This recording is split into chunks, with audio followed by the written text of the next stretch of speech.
আসসালামু আলাইকুম, ঈদ মোবারক। কথা বলবো না, তবে আপনারা নামাজের জন্য উদ্গ্রীব রয়েছে, সবার কুরবানি আছে। আমি 1 মিনিটে শেষ করে দিব।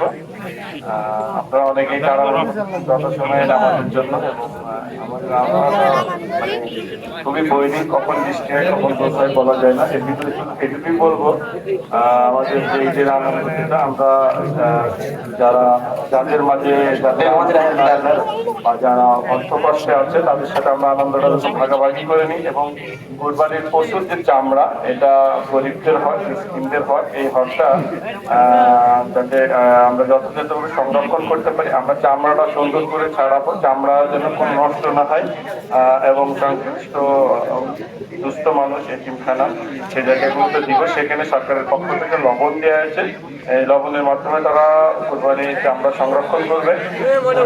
আপনারা জানেন আমাদের দেশের যে অর্থনীতিতে যে দুইটা খাত সবচেয়ে বেশি অবদান রাখে, সবচেয়ে বেশি বৈদেশিক মুদ্রা অর্জন করে, 1 নম্বর হলো গার্মেন্টস RMG সেক্টর, তৈরি পোশাক। 2 নম্বর হচ্ছে চামড়া, চামড়া এবং চামড়াজাত শিল্প।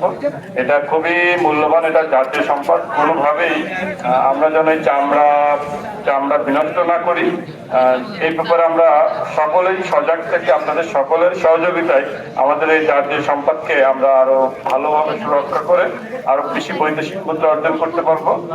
এই প্রত্যাশা ব্যক্ত করে এখানেই আমি শেষ করছি, এবং সকলকে আবারও উপজেলা প্রশাসনের পক্ষ থেকে ঈদুল আজহার শুভেচ্ছা। ঈদ মোবারক। আসসালামু আলাইকুম।